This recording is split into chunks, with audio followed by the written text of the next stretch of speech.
Salut tout le monde, les gens, voilà. Alors, t'es prêt ou t'es pas prêt? Je suis prêt, et toi, tu es prêt? Je suis prêt, toujours toujours prêt. voilà. Alors, tu m'as trouvé un reportage de quoi, là? Alors, c'est une femme qui vit sans cerveau. Ah, c'est dans la télé-réalité. Je crois pas. Vous sortez comme C'est bon, d'habitude. on est bon, allez. Ah, Nous sommes dans le Yorkshire, au nord-est de l'Angleterre. Angleterre. Ok. C'est ici, dans la petite ville de Barnsley, que vit Sharon Parker. Cette mère de famille, infirmière de profession, est en apparence tout à fait normale. Ok. Pourtant, c'est un cas unique qui stupéfie les scientifiques. Lorsque les gens me disent « tu es complètement écervelé », je leur réponds « c'est un cas médical Mais non. Car la réalité est là. Sharon Attends. n'a quasiment pas de cerveau. Ah, Le centre quasiment de sa pas. boîte crânienne est un gigantesque trou noir. Comprendre comment une chose pareille est possible. Mais il y a plus surprenant. Cette femme aurait un coefficient intellectuel supérieur à la moyenne. Alors comment une chose pareille est-elle Parce que le cerveau, il est comme ça. Hmm. Bah, il est bien rempli. Oui, mais là, c'est beaucoup trop, même. Tu imagines si elle avait un cerveau normal, ça serait Einstein. possible? Comment peut-elle vivre normalement? Oh putain, l'ordi à avec l'ancienne. une Ouais. J'avais d'un le même cerveau chez mes darons. ordinaire? Des questions auxquelles Sharon elle-même souhaiterait dit avoir oui. des réponses. ». C'est juste incroyable. Ça relève du miracle. C'est dans cette ancienne ville minière du nord-est de l'Angleterre que Sharon Parker a grandi. Aujourd'hui, Est-ce que c'est pas. C'est peut-être une grosse bêtise que je dis, mais les émanations ou le truc. Pourquoi une personne alors? Ouais, je sais pas. Parce que tous ceux qui habitent là-bas, c'est-à-dire qu'ils seraient touchés. Ouais, c'est vrai. elle est mariée et mère de 3 enfants. Elle arrive pas trop à faire du vélo quand même. Mais malgré les apparences, ce n'est pas une femme comme les autres. Ah ouais, elle a des difficultés à faire certaines activités. Non, ça va avancer. Elle possède une caractéristique unique, invisible de l'extérieur. Et cette particularité se trouve à l'intérieur de sa tête.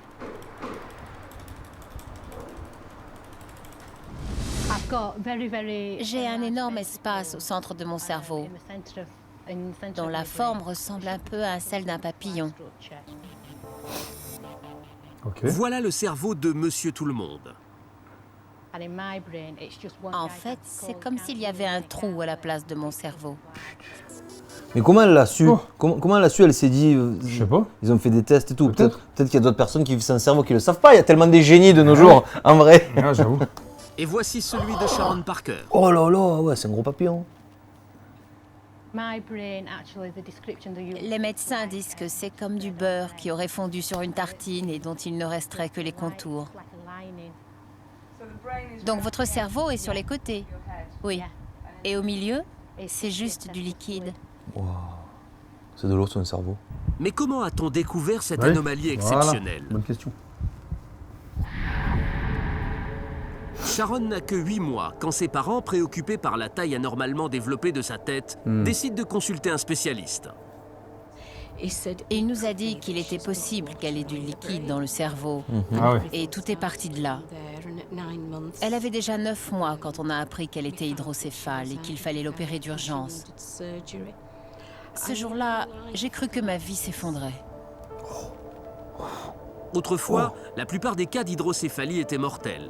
Les rares enfants qui survivaient étaient considérés comme des monstres et condamnés à devenir des attractions de foire. Ah ouais, ça. Sharon ne doit la vie qu'à une opération, une première en ce domaine.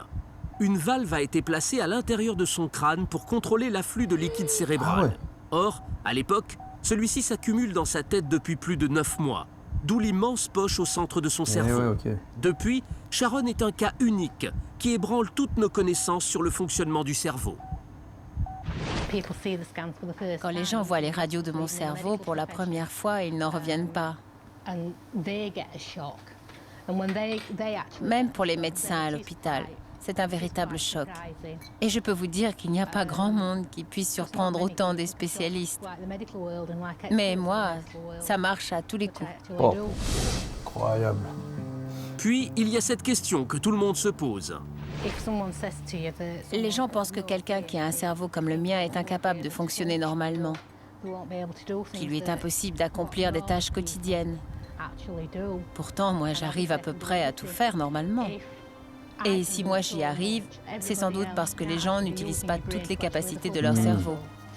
C'est sûr qu'une grande partie de notre cerveau reste inexploitée. La médecine nous a appris qu'on pouvait Oui. vivre avec une seule petite partie de rein, par Il paraît, exemple. Et on va sans doute découvrir qu'il en est de même avec le cerveau. Peut-être qu'on utilise seulement une toute petite partie de notre cerveau. Non, ça s'est avéré, je crois. Ouais. Et Les les gens 3 pensent que je enfants. suis incapable d'avoir une vie normale. Même ma mère pensait que je ne pourrais pas avoir d'enfants. Mais j'ai eu 3 Les enfants, enfants et rien. ils sont en parfaite santé. C'est fou. Ils n'ont aucune difficulté particulière.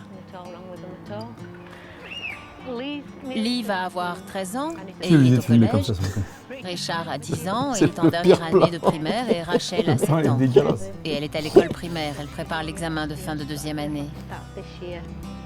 Si le cerveau de Sharon est unique, son cœur lui fonctionne comme le nôtre.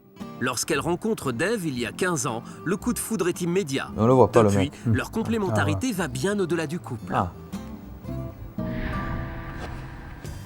Dave dirige une petite entreprise de bâtiment. Mais quand il s'agit d'établir les factures, il travaille encore à l'ancienne parce que l'informatique et lui, ça fait deux.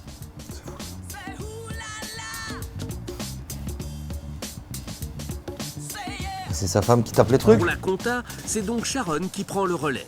Elle n'a aucune difficulté à se servir d'un ordinateur. Pas Carbel, comme putain la marque à l'ancienne. C'est ma secrétaire en quelque sorte. C'est elle qui fait toutes les saisies informatiques, les devis, les factures. Je lui donne les éléments et elle rentre tout dans l'ordinateur. Ensuite, elle donne à tout ça un aspect plus soigné. Ah, elle est autonome, quoi. C'est oui. fou.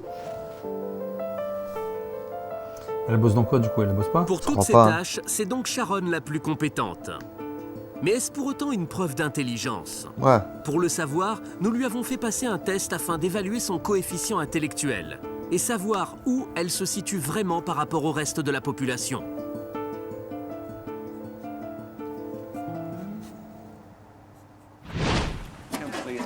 Elle est comme tout le monde. Elle pense comme tout le monde. Si elle te le dit pas, tu sais Ouais. pas, en fait. Pour moi, je ne lui trouve rien d'anormal, à part sa mauvaise organisation. Attention, si tu mets ça comme ça, il faut s'angler. On a vu. C'est vrai, le reportage exact. police, tu peux pas rouler comme ça, Exact. après, ça peut s'envoler, Bien vu. Ouais. Et vous pensez qu'elle est seule dans ce cas-là? Non, en fait, il y a plein de gens comme elle. Sauf que ouais, tout le monde ne le sait pas. J'ai toujours été désordonnée et mal T'as vu là, l'aspirateur, c'était le début du Dyson. Ouais. organisée. Quand je vois la maison Après, elle a en pas de très désordre, bon goût pour des moi, tasses, il n'y a mais bon. rien d'anormal. Même le chien, il est dégoûté des tasses. Je me suis toujours demandé si ça venait de mon cerveau. Je veux dire de cette partie manquante de mon cerveau. C'est même devenu un sujet de plaisanterie. Peut-être que cela vient de la partie manquante de mon cerveau. Mais l'étrange cerveau de Sharon est-il vraiment à l'origine de ces lacunes finalement assez banales?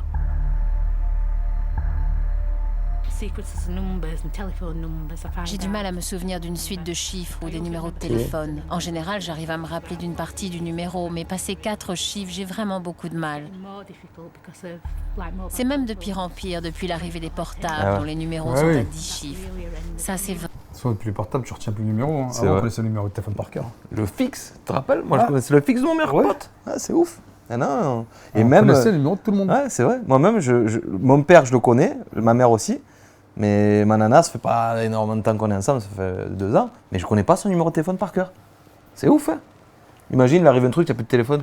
Ah, t'es dans la merde? C'est ça.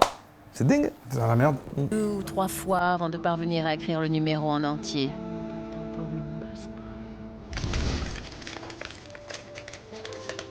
Le résultat du test est enfin arrivé. Dave semble impatient. Ah oui, le test de QI. Oui. C'est l'heure de vérité. Il y a du beurre partout. Oh. Non. Ah, 113.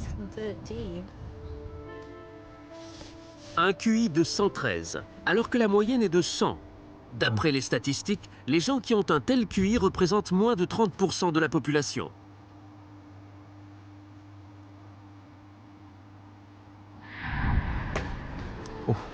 Alors comment cette femme, dont le cerveau représente moins d'un dixième d'un cerveau normal, a-t-elle pu s'adapter de la sorte et conserver toutes ses fonctions?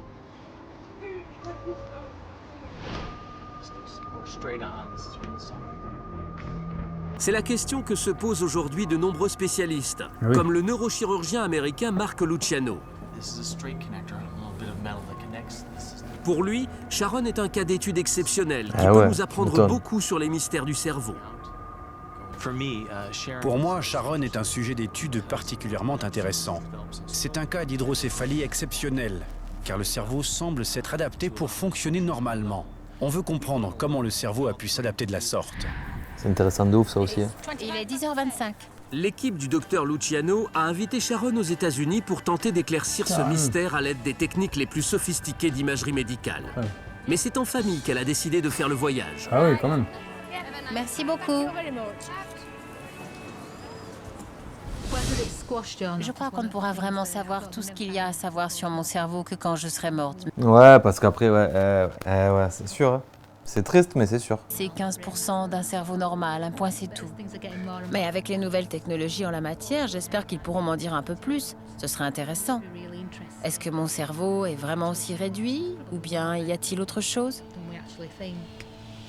Dès son arrivée à Cleveland, dans l'Ohio, Sharon se rend au centre de neurochirurgie du docteur Luciano. Elle a ramené tout le monde. Ah oui, ouais, mais je pensais qu'elle avait que deux. neurologue compte bien enfants. lui faire de véritables révélations sur le fonctionnement mari. de son cerveau. Son équipe a mis au point une série de tests et d'examens sur mesure à l'occasion de sa visite. Le centre est équipé des dernières technologies de pointe en matière d'imagerie médicale. Bien, le premier examen que nous allons faire est ce qu'on appelle une électrophysiologie. Ok, avec mettre des On va électrodes. vous placer des électrodes sur la tête et on va observer le temps que met chacune de vos impulsions pour arriver jusqu'à votre cortex. Ce qui est fascinant dans un cas comme le vôtre, c'est que votre cerveau semble fonctionner normalement malgré l'excès de liquide. On va donc essayer de comprendre comment il a pu s'adapter, malgré ces énormes ventricules. Cet appareil d'imagerie à résonance magnétique permettra d'avoir des images extrêmement précises du cerveau de Sharon, car ce scanner n'a rien d'un scanner ordinaire. Cet appareil possède le balayage le plus rapide du monde. Il enregistre simultanément un très grand nombre d'images. Ça permet d'obtenir une radio générale du cerveau, mais aussi d'obtenir une image très détaillée de tous les vaisseaux sanguins qui nourrissent le cerveau en oxygène. Si on commence à parler du cerveau, du corps humain, c'est incroyable. En vrai, le corps humain, il est fou, quoi, je te jure. Dans un premier temps, je vais vous demander d'ouvrir et de fermer les yeux pour observer ce qui se passe dans la zone de votre cerveau qui contrôle la vue. Vous allez commencer par fermer les yeux et ensuite, je vous demanderai de les ouvrir et de les refermer à mon signal. Bon, c'est parti. Fermez les yeux.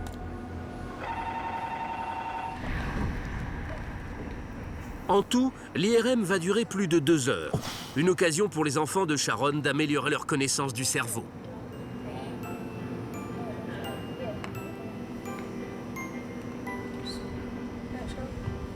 Mais pour l'équipe médicale, la tâche est plus complexe. Il faut obtenir l'image la plus détaillée possible du cerveau de Sharon. Ça rentre. À la de vue des marteau. premières radios, les médecins n'en reviennent pas.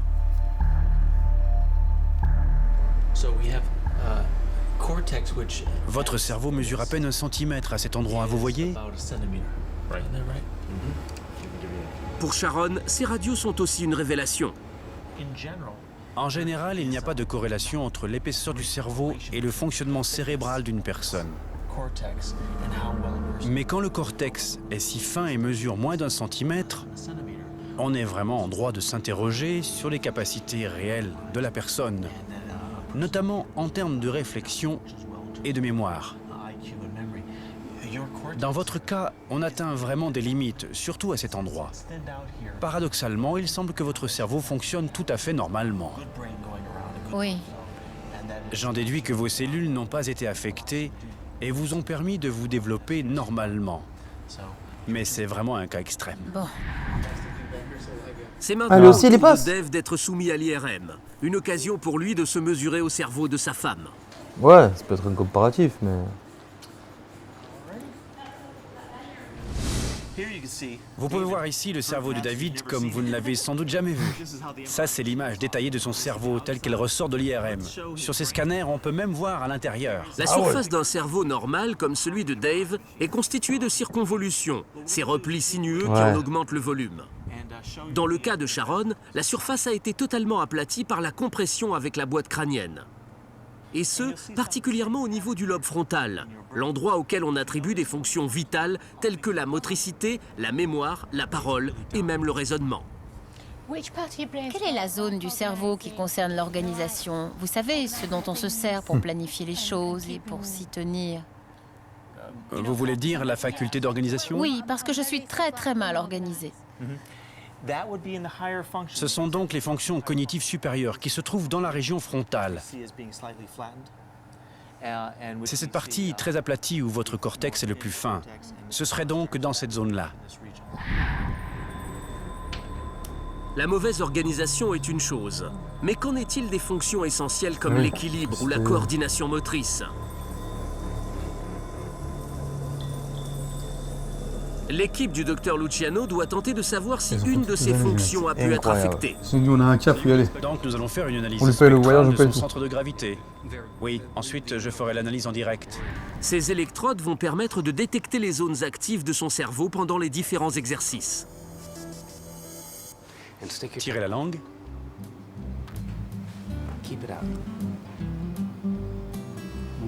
Maintenant, bougez-la aussi vite que possible de gauche à droite.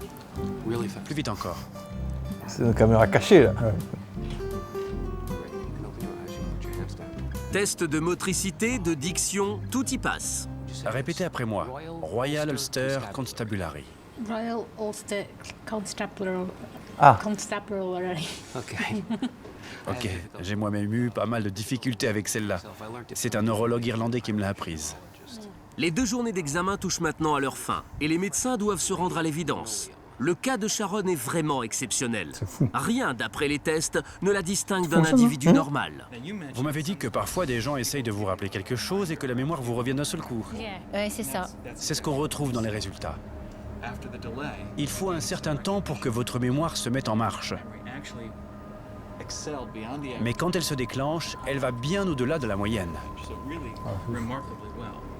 Sharon était persuadée que ses difficultés à mémoriser provenaient de son anomalie cérébrale. Mais là encore, les résultats s'avèrent étonnants. Est-ce une forme de compensation? C'est curieux que ce score soit aussi élevé par rapport aux autres et je me demande à quel point tout ça n'est pas lié. En effet, je pense qu'elle a surdéveloppé cette faculté pour compenser. Ah ouais. C'est assez difficile de savoir. En matière de mémoire à long terme, les résultats de Sharon sont excellents. Seule sa mémoire à court terme est déficiente. Après, écoute. Mais les médecins supposent que son cerveau établit naturellement la balance entre ces 2 fonctions pour atténuer cette lacune. Oui, en effet. Et encore, c'est des hypothèses. Ouais, ils savent même Ils sont pas. pas sûrs. Ah ouais, si elle fait ça, moi, ça fait quoi? Après plus de 20 heures d'examen en tout genre, Sharon profite enfin de quelques moments de détente en famille. Pour le docteur Luciano, l'étude approfondie de cette patiente unique en son genre aura été riche d'enseignements. Je suis extrêmement surpris que les résultats de l'ensemble des examens soient aussi normaux. Des fois, il y a des cas uniques. Hein. Écoute. Pour moi, son cas démontre à quel point le cerveau humain est capable de s'adapter à des situations exceptionnelles. En fait, si ce genre d'anomalie se développe très tôt, le cerveau s'avère extrêmement flexible. Ils s'adaptent en fait. Ouais, carrément. Mais de toutes les découvertes faites par les neurologues de Cleveland, il y en a une qui est plus importante encore aux yeux de Sharon. Elle concerne la masse de son cerveau. Ils ont découvert que si mon cerveau est quasiment inexistant en apparence, il est en fait plus volumineux que le tien. Pas possible.